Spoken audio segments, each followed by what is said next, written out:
Bonjour. L'analyse de pratique en formation, voilà le thème de cette émission. Nous sommes allés à la recherche de quelques expériences de formation dans lesquelles les formateurs font appel à l'analyse de pratique comme outil de formation. Nous voulions comprendre à quoi ça servait et comment ça se passait. Dans un premier temps, nous nous sommes intéressés à une formation des conseillers d'insertion professionnelle que nous allons découvrir maintenant.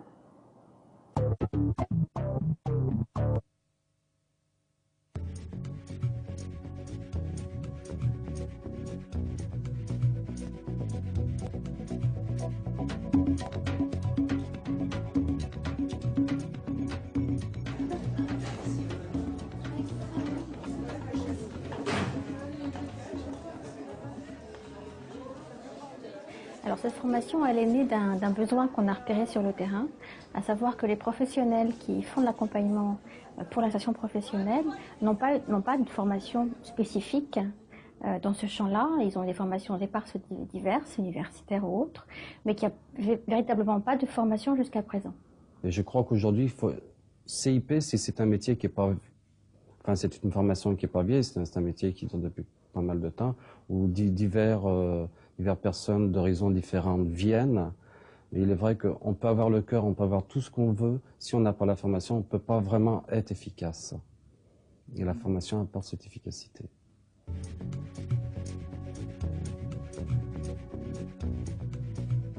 Donc en fait, il s'agit de personnes qui travaillent à l'accueil, l'accompagnement de public, le plus souvent dit en difficulté, mais pas exclusivement, et qui se destinent ou qui travaillent en mission locale, PAIO, PLI, dans des collectivités territoriales, dans des centres de bilan, dans des associations intermédiaires, des entreprises d'insertion, maisons pour l'emploi, la formation, disons tous les champs de l'insertion sociale et professionnelle. Avant de faire cette formation, j'avais 3 ans d'expérience dans l'accompagnement social. Pour des raisons personnelles, j'avais arrêté ce travail et j'avais fait une autre profession.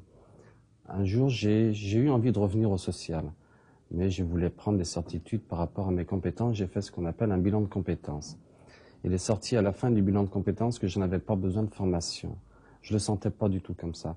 Je sentais vraiment que au fond de moi, je pouvais faire ce métier, mais qu'il me manquait quelque chose. Et donc ensuite, j'ai appris qu'il y avait cette formation. Et là, j'ai dit, bon, bah, j'en profite, je vais faire cette formation, car il est vrai que j'ai vraiment envie de faire ce métier, mais j'y suis pas prêt comme ça. Donc avec l'EDSUP et l'AFPA, on a monté une formation qui a 3 axes principaux, 3 axes, un axe sur 3 compétences bien ciblées, un axe sur accueil-accompagnement de la personne sur son parcours d'insertion, un axe sur tout ce qui est logique de territoire et dynamique de réseau, et un axe sur la conduite de projet. En fait, il s'agit de métiers que l'on dit en émergence, c'est-à-dire des métiers assez nouveaux, qui nécessitent de clarifier ce que font les personnes par rapport à leur emploi, comme d'autre part sur la formation, les personnes qui sont à peu près au nombre de 12 à 15 appartiennent à, on peut dire, une dizaine de terrains professionnels divers. C'est important de pouvoir partager au sein de cette formation l'ensemble de leurs expériences professionnelles. Donc par rapport à cette formation, il y a un temps assez important qui est pris en compte pour travailler les échanges et l'analyse de pratiques professionnelles. L'analyse des pratiques est particulièrement adaptée à l'acquisition de compétences dont la construction nécessite un détour par l'expérience et un retour sur cette expérience. Il s'agit d'articuler des savoirs pratiques mis en œuvre dans l'action et des savoirs théoriques permettant d'éclairer les situations vécues.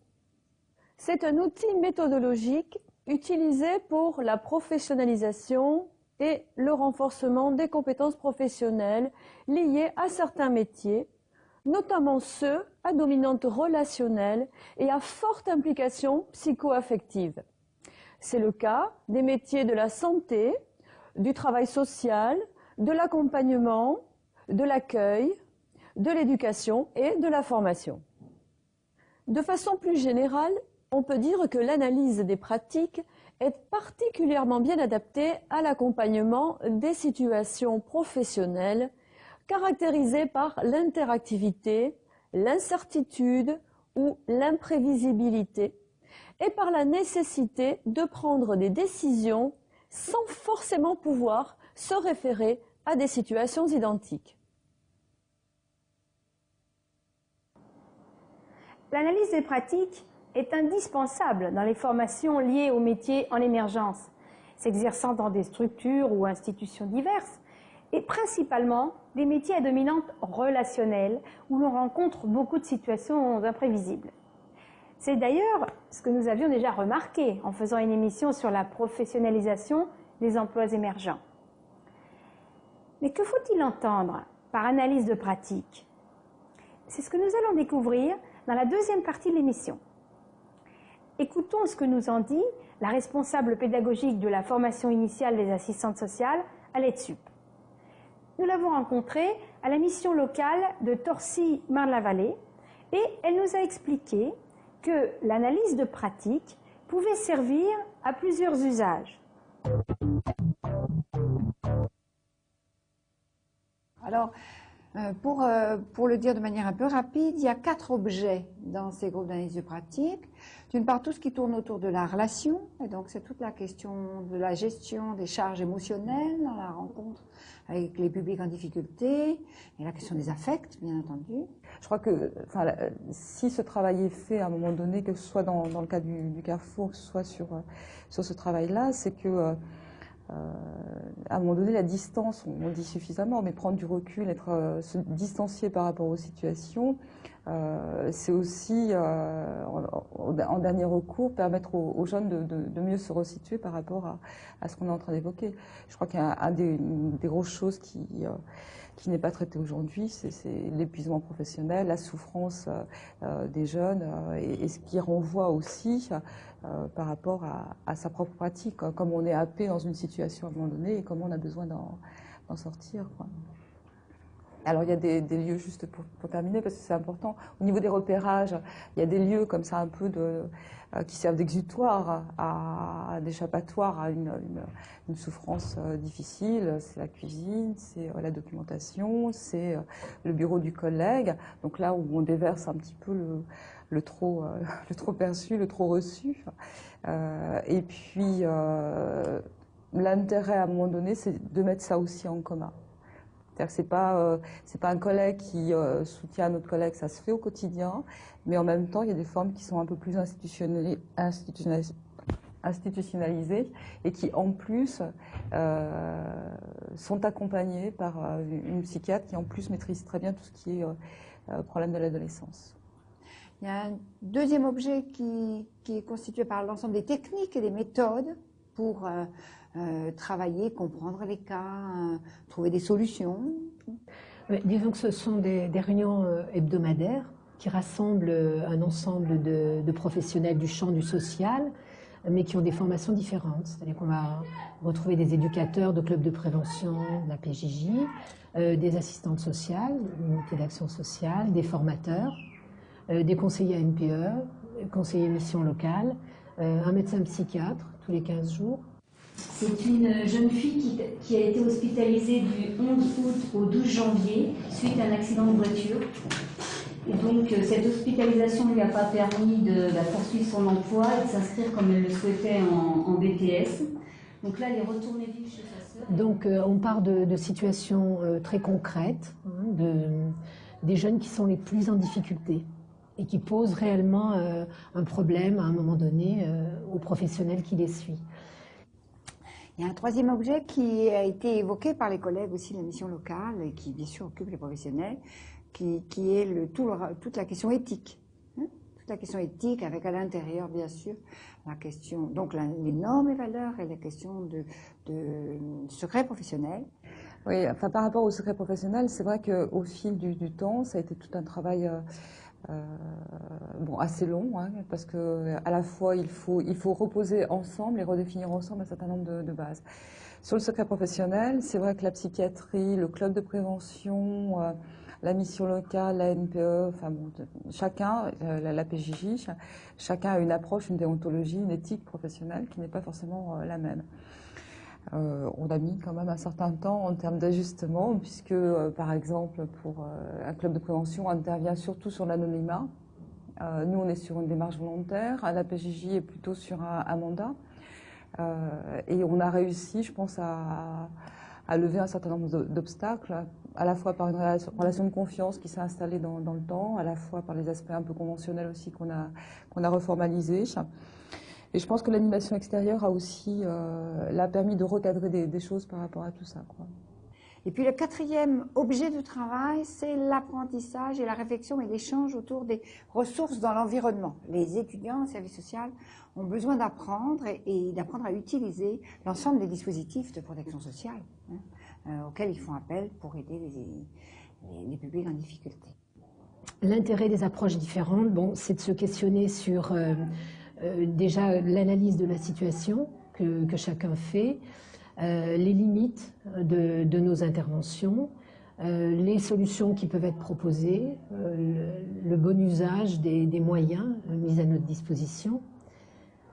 C'est aussi la prise en compte du temps par rapport à la personne, de son environnement, et donc ensemble essayer d'enrichir un petit peu les solutions qui peuvent être apportées. Aussi de se répartir l'accompagnement des intéressés. Voilà, donc c'est quand même cette approche aussi pluridisciplinaire qui fait l'intérêt de cette analyse de pratique. Il y a donc en fait plusieurs champs d'application possibles de l'analyse de pratique. Pour notre part, nous avons choisi de distinguer 3 types d'objectifs. Le premier, c'est un moyen d'apprentissage. Deuxièmement, c'est un moyen d'aide à la prise de distance. Troisièmement, enfin, c'est un moyen de régulation des pratiques inter-institutionnelles, c'est-à-dire des situations dans lesquelles les professionnels appartenant à des institutions différentes travaillent ensemble pour résoudre un problème. Par exemple, des conseillers d'insertion professionnelle travaillant avec des éducateurs de rue ou des assistantes sociales. Un des objectifs de l'analyse des pratiques est l'appropriation d'outils de formalisation permettant la construction de savoirs sur la pratique et de modèles d'action permettant de passer d'une pratique intuitive à une pratique réfléchie.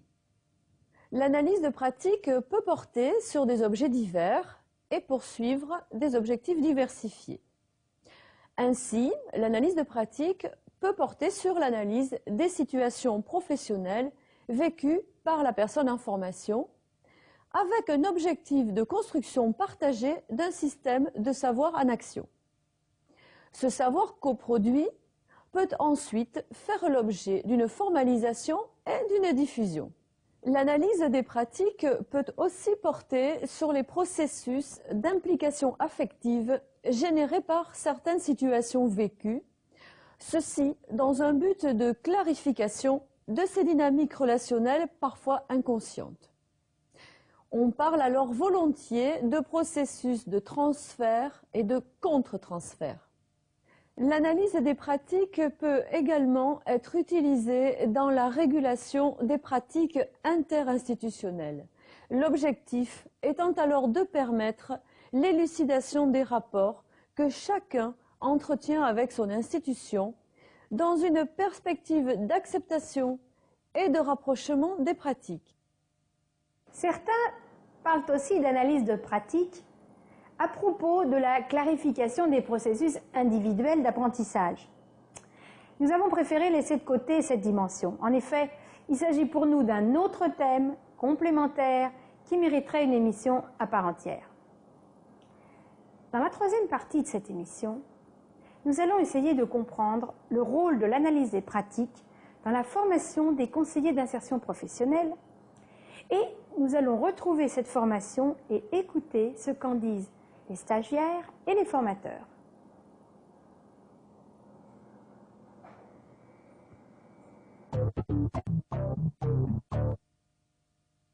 Je leur propose, presque à chacune des sessions, de pouvoir énoncer une situation de travail qu'ils ont vécue sur l'intercession, par exemple, puisqu'il s'agit d'une formation en discontinu, où ils peuvent évoquer ou une situation qui les a préoccupés, qui reste un peu zone d'ombre par rapport à leur pratique, ou au contraire une situation qu'ils ont menée avec facilité et qu'ils souhaitent partager avec le groupe. Et donc, ça nécessite un travail de clarification, un travail de médiatisation à un groupe pour comment on construit, on structure le message qui va être donné aux autres. Et ensuite, il y a les différents regards croisés des autres stagiaires qui sont portés sur la situation de travail qui a été évoquée. Donc, je vais vous faire un rapide exposé avec pour consigne pour vous, lorsque vous allez être sur le terrain, d'essayer de repérer quelles sont les pratiques d'accompagnement à l'œuvre dans votre lieu de stage ou sur votre terrain professionnel. Est-ce que vous pouvez faire le parallèle avec ce que je vous aurais expliqué? Est-ce que vous repérez d'autres choses?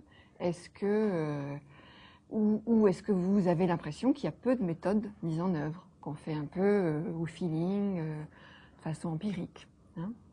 Donc on va travailler sur ça ce matin.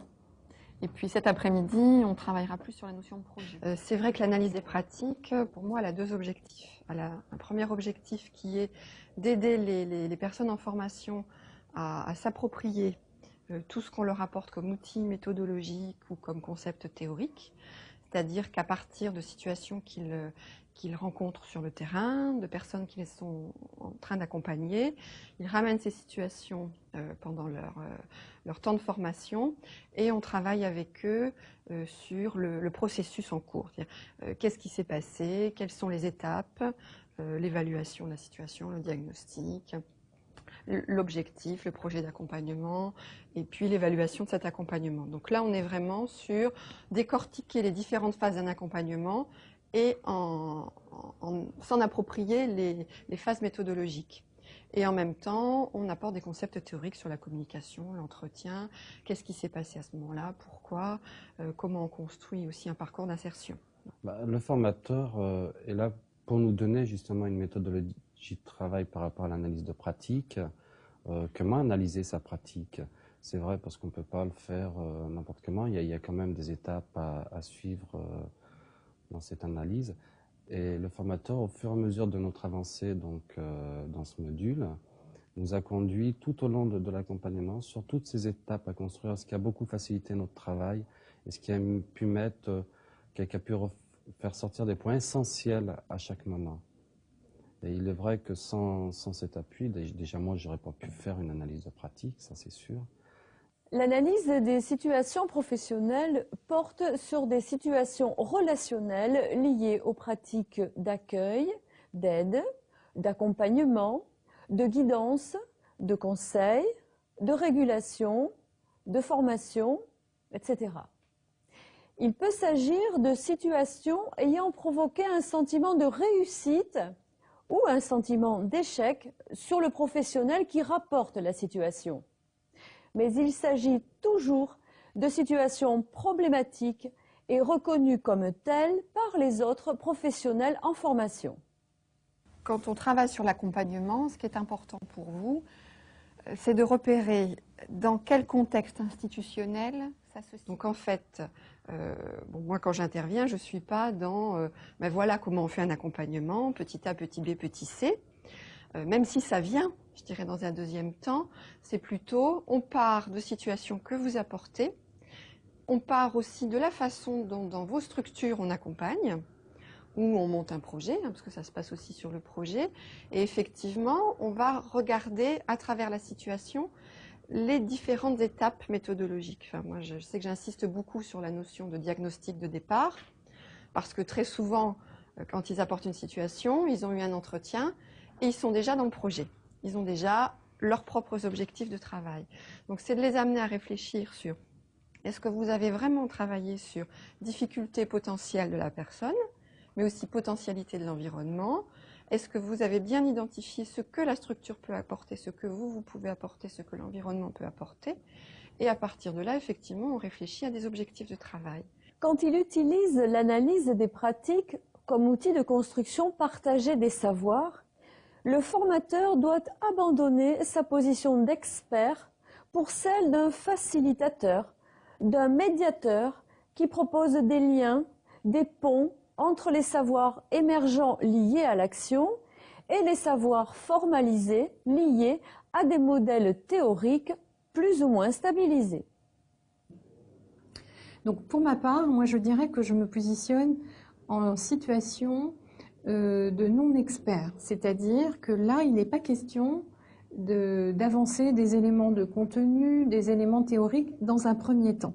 C'est-à-dire que dans un premier temps, je crois que la première qualité qui est requise, c'est un travail d'écoute, un travail de mise en synergie du groupe, c'est-à-dire veiller à poser une charte de fonctionnement au démarrage, en particulier pour bien repérer que la personne va être écoutée. Il ne va pas y avoir de jugement. Les propos qui vont être tenus dans ce contexte-là ne vont pas sortir de la salle, par exemple, parce que les personnes peuvent être en difficulté. Donc je crois que le préalable, c'est de poser une charte de fonctionnement. Ça me semble tout à fait important en termes d'éthique, de déontologie, de non-jugement, de secret éventuellement, parce qu'il peut y avoir des choses qui sont aussi de l'ordre du secret professionnel ou de l'affect. Et c'est intéressant de pouvoir le redresser dans l'ici et maintenant. Ben, le rôle du formateur dans l'analyse de pratique, elle est surtout d'ordre, je dirais, comme disait Thierry, au niveau méthodologique, hein, surtout ça. Et puis, les apports, bien évidemment, sur place, l'animation, quand on a fait, par exemple, en groupe, les simulations d'entretien, à chaud, juste après, on avait quand même le retour tout de suite du formateur. Et ça, c'était quelque chose de... Je pense que c'était quelque chose d'indispensable, à chaud d'abord, et puis après, plus tard, donc c'est nous-mêmes qui revoyons un petit peu avec le recul. Je pense que, enfin, pour moi, c'était un peu ça, oui. Une méthodologie, et puis... un appui sur place. Donc je crois que c'est le préalable, travail d'écoute et travail de mise en synergie, comme je le disais, c'est-à-dire veiller à ce que chacun des participants puisse être en capacité de mutualiser ses compétences et de pouvoir en faire état au groupe. Le formateur faisant des reformulations, s'assurant que la parole de la personne qui expose a bien été intégrée, bien comprise, ne sera pas jugée. Et puis, je dirais, en dernier lieu, c'est peut-être là de faire appel à des concepts, à des auteurs, à des formalisations, à des dispositifs, à des outils particuliers qui auraient un sens par rapport à la situation. Mais ce n'est pas une nécessité absolue. C'est-à-dire qu'à certains moments, un travail d'écoute, un travail de formalisation, de croisement des regards peut être tout à fait pertinent sans qu'on aille chercher à l'extérieur du groupe des éléments de structuration. À d'autres moments, ça peut être un plus s'il y a des choses, s'il y a des choses qui ont pu être travaillées par d'autres et qui auraient un intérêt pour le groupe et pour la personne qui vient d'exposer. Et puis, moi, je m'appuie aussi sur des référents théoriques qui sont beaucoup autour de la psychanalyse, de l'approche systémique, de la psychosociologie, sociologie des organisations, approche analyse transactionnelle aussi, ce qui permet aussi de resituer la personne accompagnée dans son environnement quand on est sur l'approche systémique. Quand on accompagne quelqu'un, on est quand même beaucoup sur une démarche de changement. Donc on travaille aussi sur qu'est-ce qui peut bloquer un changement, qu'est-ce qui peut faciliter un changement, etc. On essaye aussi de comprendre ce qui fait que dans l'histoire de vie de la personne, elle ne peut pas aller plus vite, et qu'un accompagnement, c'est pas linéaire, que parfois on est dans une montée, et puis qu'après, hop, ça rechute, etc. Et que si un accompagnement échoue, c'est pas forcément de la faute de l'accompagnateur non plus. Enfin, je dirais que ça aussi, c'est travaillé tout au long de la démarche. L'analyse des pratiques comme outil de construction d'un savoir en action repose sur l'utilisation de grilles méthodologiques qui appartiennent au cadre conceptuel auquel se réfère l'animateur. Le modèle de référence au démarrage était un modèle analytique, enfin celui qui apportait la supervision. Après, un modèle anglo-saxon avec vraiment une référence à Rogers très forte, sur les pratiques de supervision qui se sont transformées, mais qui restent, cela dit, les deux pratiques. Supervision, analyse de pratique, restent deux pratiques qui sont utilisées en formation. La supervision étant centrée plus sur la question du sujet et la construction du sujet dans son parcours professionnel. Certaines de ces grilles méthodologiques sont spécifiques aux activités professionnelles étudiées. Par exemple, l'accueil, la relation d'aide, l'accompagnement social, la relation pédagogique, les relations interinstitutionnelles, la relation hiérarchique, le suivi éducatif, le travail d'équipe, etc. Dans d'autres cas, l'analyse des pratiques s'appuie sur des grilles d'analyse plus générales qui se réfèrent aux méthodologies d'études et de résolution de problèmes, par exemple l'entraînement mental. On peut également utiliser le jeu de rôle, le sociodrame, comme outil d'aide à la clarification des situations professionnelles. L'analyse de pratique est un outil de construction des compétences qui repose sur une démarche d'animation très spécifique. Dans cette démarche, les connaissances et les références théoriques du formateur sont au second plan, l'essentiel étant l'écoute, la reformulation, la reconnaissance de l'expérience et de son vécu. Le formateur devient animateur, médiateur, face à un groupe qui devient ressource privilégiée. Mais comment les apprenants vivent-ils l'analyse des pratiques? Quels effets peuvent-ils en attendre? C'est ce que nous allons essayer de découvrir maintenant.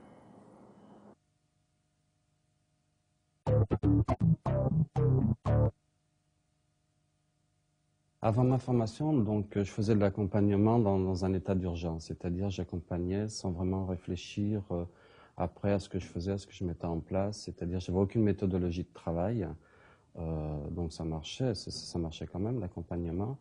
Mais aujourd'hui, avec cette formation, donc j'ai une véritable méthodologie de travail, j'ai construit des véritables outils de travail, c'est-à-dire mon accompagnement ne se passe plus par hasard. Il est plus fait par une demande urgente, il est posé, il est construit, et donc il est beaucoup plus efficace par rapport à ça. Donc, et ce changement, je m'en suis aperçu moi, mais aussi les personnes qui travaillaient dans la structure avec moi. Oui, j'avais envie de revenir sur la notion de rythme, puisque Marika parlait de rythme tout à l'heure.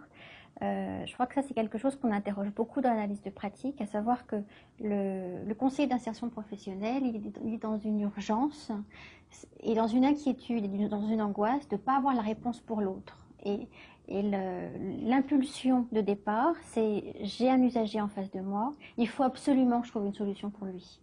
Et il faut la trouver vite, parce que sinon, il en va de ma légitimité et il en va de ma reconnaissance professionnelle si je n'ai pas la réponse pour lui. Et du coup, la tentation qu'ils ont, c'est dans une urgence de trouver une bonne réponse. Et du coup, ils précipitent complètement le rythme. Et ils sont à l'écoute de leur propre rythme, trouver une solution. Et du coup, ils ne sont plus du tout à l'écoute du rythme de la personne, là où elle en est. C'est dans l'urgence ou pas dans l'urgence, c'est dans quelle urgence elle est, et dans quel projet elle est dans l'instant où ils sont en contact avec eux. Donc l'analyse de pratique, elle permet vraiment d'interroger dans quel rythme je suis, si je suis sur le mien ou si je suis de l'autre, et à quelle urgence j'obéis, la mienne ou celle de l'autre. Moi, je crois qu'on est beaucoup en analyse des pratiques sur les compétences ou ce qu'on peut appeler les savoir-être professionnels, quoi. Enfin, je trouve qu'on est sur, à la fois, parce que ça se pose en groupe, donc on pose un cadre dans le groupe qui est le non-jugement de valeur, le respect de l'autre, on n'interpelle pas l'autre sur moi j'aurais fait ça à ta place, pourquoi tu as fait ça, et on n'est pas dans la réassurance aussi qui phagocyte l'écoute, quoi. Donc déjà ça, entre eux, je trouve que ça pose le cadre, et puis ça peut aussi faciliter le travail en équipe après.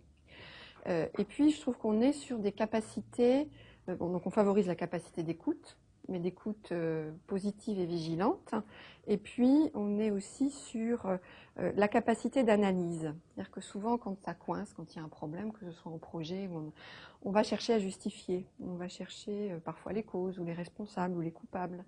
Alors que là, on amène des éléments de compréhension qui sont plus des éléments de compréhension des systèmes ou des processus en cours, quoi. ça se passe comme ça, parce qu'il y a telle chose, telle chose, telle chose, tels enjeux. Donc on amène une réflexion, une analyse, plus qu'une justification, je trouve. Et ça, ça me paraît important. Il y a aussi deux mots qui sont importants, c'est le comment et le pourquoi, où l'analyse de pratique va travailler beaucoup sur le comment. Et finalement, on va beaucoup travailler sur comment ça fonctionne pas, au lieu du pourquoi ça fonctionne ou pourquoi ça fonctionne pas. L'analyse de pratique, moi, c'était quelque chose, effectivement, à laquelle j'avais pas vraiment pensé. Hein. Donc, j'étais informé, mais je ne savais pas que ça allait être dès le départ. Hein. L'analyse des pratiques n'est pas une démarche spontanée. Elle constitue en elle-même une véritable compétence méthodologique qui s'acquiert. Il s'agit d'apprendre à relire ces pratiques, à identifier les effets produits, à repérer les liens unissant les pratiques aux situations et à identifier les facteurs qui ont influencé et structuré leur mise en œuvre. Une fois dedans, c'était pas mal. Je dirais que c'était pas mal. Ça a permis quand même, en tout cas moi, ça m'a permis de bien cerner, hein, avec le recul, enfin, avec le retour hein, du formateur, avec le retour du groupe, ça m'a permis comment dire, d'y voir un peu plus clair quand même dans ma pratique. Donc c'est à la fois une prise de recul, à la fois leur permettre de partager avec le groupe ce qui s'est passé, et à la fois d'améliorer leur pratique en situation de boucle en fait.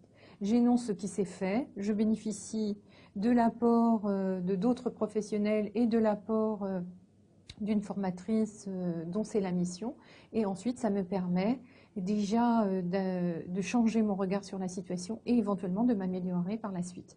Et de ce fait, les autres, en entendant ce qui se passe pour l'une des personnes, peuvent aussi engranger de l'information pour elle.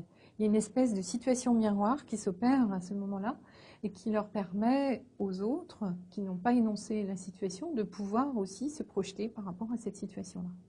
Alors lorsque je suis arrivé en formation, je me doutais pas du tout que j'allais analyser ma pratique telle qu'on l'a fait. Je m'attendais à trouver donc tous les outils et méthodes de travail que je pouvais mettre en place au sein de la structure que j'étais, mais j'attendais pas à passer par une analyse de moi-même. Donc c'est vrai que ça m'a fait peur au départ, et ensuite je me suis rendu compte que d'analyser ma pratique était un atout supplémentaire pour moi et pour les personnes que j'accompagnais. En effet, je pouvais me rendre compte du travail que j'effectuais dans cet accompagnement, de tout ce que je mettais en place, et aussi de tous les travers où on passait à côté et qu'on ne mettait pas forcément toutes les actions vraiment adaptées à la situation. Alors là, je fais lien avec le deuxième volet pour lequel on utilise l'analyse de pratique, qui est de faire réfléchir les personnes sur leur implication, sur qu'est-ce qui se joue pour moi et pour la personne dans cet accompagnement, et quel est le lien avec ma propre histoire, en fait, par rapport à ça. Et ça, on l'approche, je dirais, au fur et à mesure. Pour certains, dans un premier temps, si on a choisi telle personne, c'est le hasard. Et puis petit à petit, ils découvrent l'écho que ça fait par rapport à leur propre histoire. Et ils acceptent d'aller regarder dans leur propre histoire ce qui peut avoir à faire, enfin ce qu'il peut y avoir à faire avec un parcours d'insertion. Donc le fait de cette analyse avait remis beaucoup de choses en question sur moi-même, sur ma pratique, sur ma vie aussi personnelle. Et donc ça m'a amené donc à le vivre. À la limite, je l'ai bien vécu, cette analyse de pratique. Quand l'analyse des pratiques porte sur les processus d'implication affective de la personne, dans sa relation à son client, à ses pairs, à ses partenaires, à son ou ses hiérarchiques ou à son institution, les méthodologies utilisées sont des méthodologies de communication, d'analyse et d'élucidation des affects. On utilise par exemple l'association libre, l'écoute active, l'histoire de vie, les techniques du psychodrame.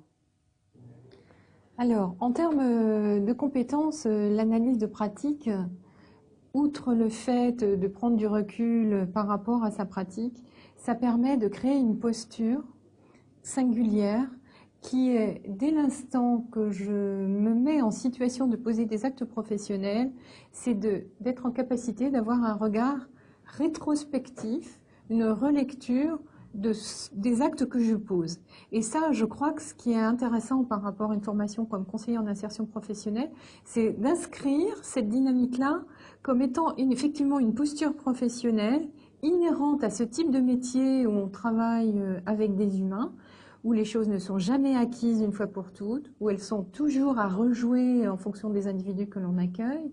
Et c'est de permettre, dès l'instant qu'un acte professionnel est posé, de pouvoir rétrospectivement analyser ce qui s'est passé. C'est autant important d'analyser sa pratique par rapport à la personne qu'on accompagne que par rapport à soi-même aussi.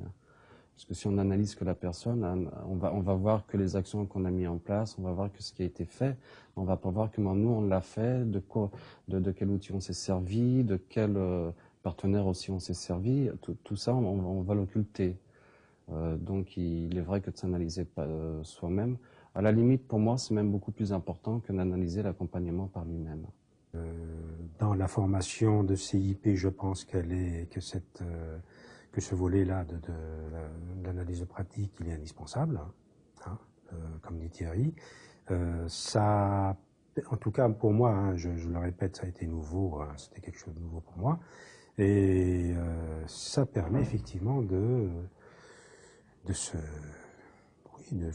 remettre un petit peu en question certaines certitudes, d'affirmer certaines autres, etc. Hein. Je veux dire, c'est de l'amélioration. Hein. Pour moi, ça ne peut pas être anodin. C'est quelque chose qui, à mon avis, dans la formation de CIP, est indispensable, hein, l'analyse pratique.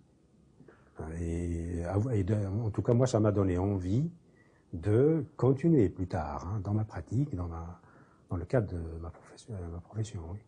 Ce premier reportage nous a permis de repérer la place de l'analyse des pratiques dans la construction des compétences à mettre en œuvre par les conseillers d'insertion professionnelle.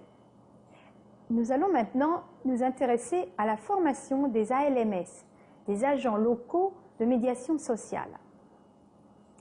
Là encore, nous allons retrouver le rôle joué par l'analyse de pratique dans la construction des compétences professionnelles.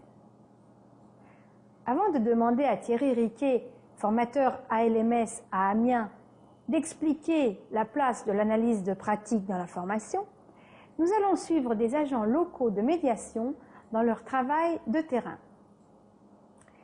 Nous ferons également appel à Philippe Coussy, qui accompagne les formateurs ALMS dans leur réflexion sur l'analyse de pratique, et nous entendrons les témoignages de stagiaires que nous avons rencontrés à Saint-Étienne. Regardons ce deuxième reportage.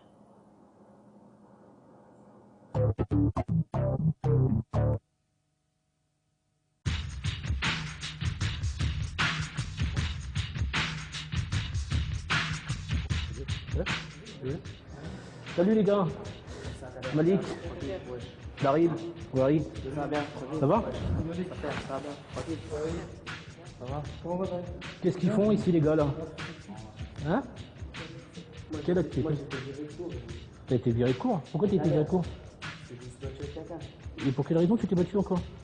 T'en as pas marre? Ouais mais quoi? Non, c'est pas sérieux ça Malik.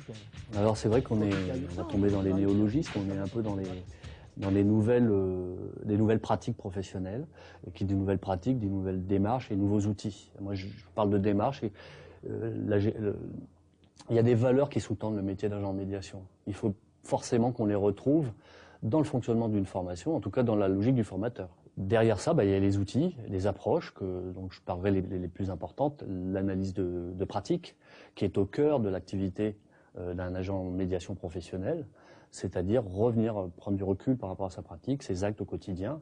Ça évite de banaliser ce qu'il fait, positiver, valoriser. Donc l'analyse de pratique, c'est important. Nous conduisons une action qui s'appelle « Comment conduire une analyse de la pratique », qui est, on pourrait dire, une analyse de la pratique au second degré, puisqu'on travaille avec des formateurs qui ont eux-mêmes conduit des analyses de la pratique avec leurs stagiaires, avec les bénéficiaires, et nous travaillons ensemble les aspects de méthodologie pour la conduite de ces analyses de la pratique avec leurs stagiaires sur le terrain. On est vraiment dans notre première séance d'analyse de pratique, et l'analyse de pratique, elle doit, comme son nom l'indique, vous permettre d'analyser vos situations, vous analyser dans vos situations de travail. C'est un exercice qui n'est pas simple, parce qu'il suppose une implication. On ne travaille pas relationnellement avec des personnes, dans une relation de service ou de gestion de conflit, sans à un moment donné s'arrêter et de regarder comment on fonctionne. Et si possible, pas tout seul, parce que généralement on tourne en rond. Donc il s'agit évidemment de socialiser, de mettre en commun, afin de dédramatiser, de relativiser les situations. Ça, c'est le premier apport que ça peut avoir, ressourcer la personne. Ça peut lui permettre aussi de valoriser des réussites, des choses qui sont parfois qui passent de manière anodine, de pouvoir les valoriser. Ça donne du sens au métier. Donc régulièrement, les formateurs sont amenés à faire avec les bénéficiaires un retour sur leur expérience professionnelle et sur soit les incidents, soit les réussites de cette expérience professionnelle, en confrontant les points de vue à l'intérieur d'un groupe. Par exemple, un médiateur qui sera intervenu dans un autobus et où il sera intervenu sur un problème de fraude, il va raconter l'incident dans le groupe, et les membres du groupe, avec le formateur, vont réagir par rapport à l'attitude qui a été mise en œuvre là, avec un certain nombre de conditions qui sont souhaitées, c'est-à-dire on ne souhaite pas porter un jugement, on ne souhaite pas lui dire « t'as bien fait » ou t'as mal fait, mais simplement que chacun réagisse par rapport à un objectif professionnel qui est poursuivi. Pour vous qui démarrez dans cette approche-là, on n'est pas forcément à l'aise pour dire hier j'ai vécu une situation avec conflit de voisinage par exemple, et puis j'ai complètement merdé, je suis arrivé là, j'ai pris bien en tête le parti de la personne qui se plaignait des détritus sur son palier, etc. Voilà, des situations comme ça, on se met en porte-à-faux, ça peut être du mal vécu, donc il faut apprendre. Donc on ne va pas commencer tout de suite à mettre à plat ces choses-là, et je vous propose d'abord de démarrer par des petites études de cas. C'est-à-dire que vous allez observer des situations, filmer, qui ne vous impliquent pas, c'est pas vous qui êtes impliqué dans le scénario, c'est peut-être des choses que vous avez vécues par exemple, que vous pourrez comparer, mais en tout cas, elles sont à distance et vous allez le regarder d'un œil critique.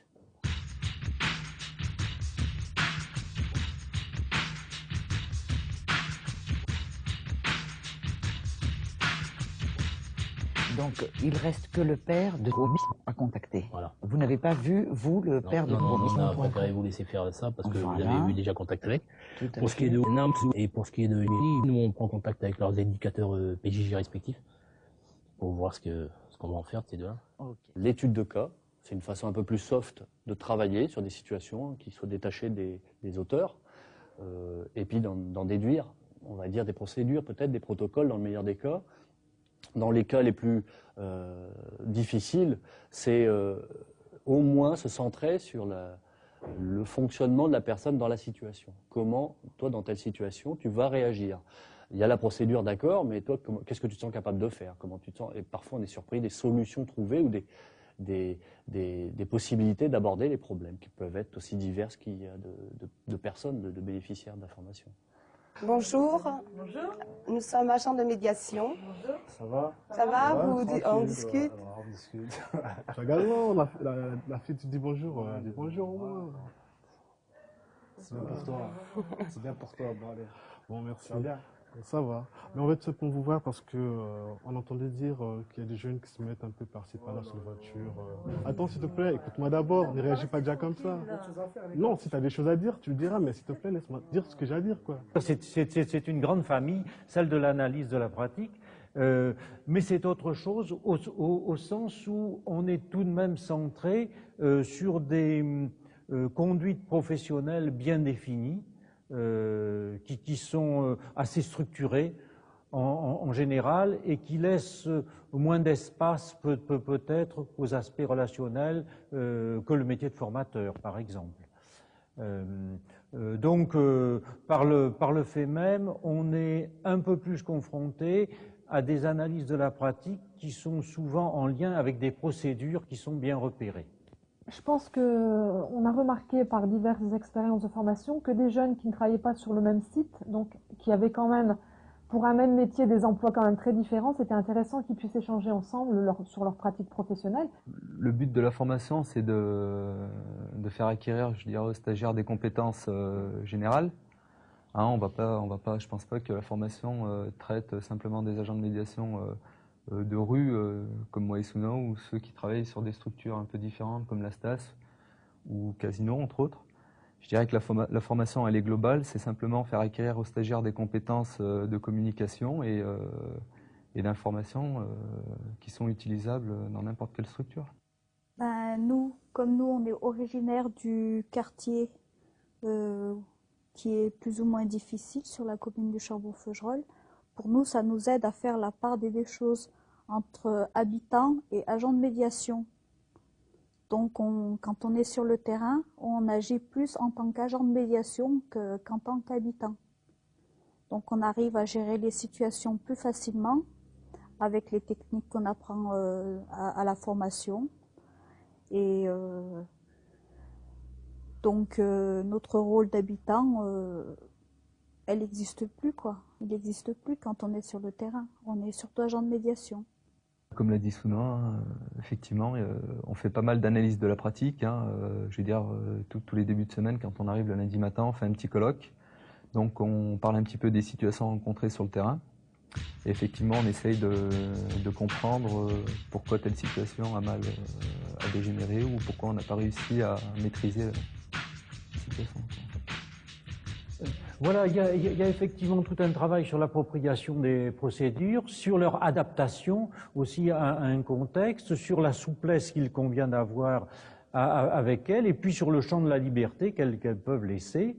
Et puis un certain nombre de données qui font aussi partie de la compétence de ces médiateurs, par exemple leur capacité à analyser une situation qui n'est pas nécessairement prévisible et à y faire face. On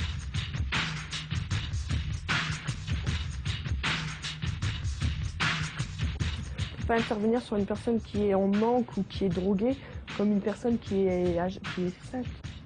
Tandis que comme un alcoolique, quelqu'un qui est saoul, vous pouvez le prendre d'une façon, puis vous allez tomber sur un autre, il va falloir le prendre d'une autre manière. Donc il faut, moi je pense qu'il faut jouer un petit peu avec eux, quoi. C'est un rôle on joue un petit peu pour voir comment on va pouvoir s'en sortir. Et après, une fois qu'on a trouvé comment on peut faire, on intervient, quoi. On ne peut pas intervenir comme ça d'un seul coup, et après ils se sentent agressés. Donc il faut discuter, il faut les rassurer. Donc sur le terrain de la formation, l'analyse de pratique est véritablement l'outil principal, la méthode principale, hein, qui permet de valoriser les petites activités. Quelles que soient les activités d'ailleurs sur le terrain, réseau, médiation, tout est sujet et fait un apport sur la formation. Et de toute façon, si on ne le traite pas, à un moment donné, ça rejaillit sous forme conflictuelle. Les tensions, donc on est amené à les aborder. On ne gère pas forcément une régularité dans ce travail. C'est des quartiers de toute façon. Parce que tout vient des quartiers. S'il y a eu, je sais pas, s'il y a une bande de jeunes qui a envie de jeter des pierres sur le bus, ça vient des quartiers. C'est parce qu'il y a eu un problème dans le quartier, donc il faut traiter à la base, quoi. Parce que dans le bus, c'est pas la base. C'est les quartiers, où il y a un problème dans le quartier, donc il faut aller discuter avec eux, trouver ce qu'il y a comme problème, pour pouvoir après ne pas avoir de problème dans les bus. L'analyse de pratique se situe dans cette perspective où, en formation professionnelle, il y a des éléments de la formation qui passent par le vécu et non pas par la transmission d'un savoir.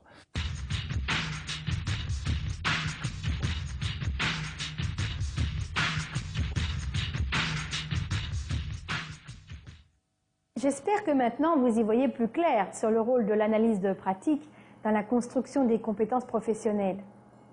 La formation des conseillers d'insertion professionnelle, tout comme celle des agents locaux de médiation sociale, nous ont montré la place de l'analyse de pratique. On peut penser que cette approche pédagogique peut être utilisée dans toutes les formations à dominante relationnelle, c'est-à-dire dans un grand nombre de métiers de service. Et nous savons bien que les pratiques liées au service ont une place de plus en plus significative dans la majorité des secteurs professionnels. Voilà, notre émission se termine. Il nous resterait bien des points à approfondir. Nous aurions aimé notamment avoir plus de place pour vous présenter certaines approches spécifiques. Par exemple, les groupes Balint ou les pratiques de counseling. Mais ce n'est que partie remise. En attendant, je vous donne rendez-vous dans une prochaine émission de la série Pratiques de formation.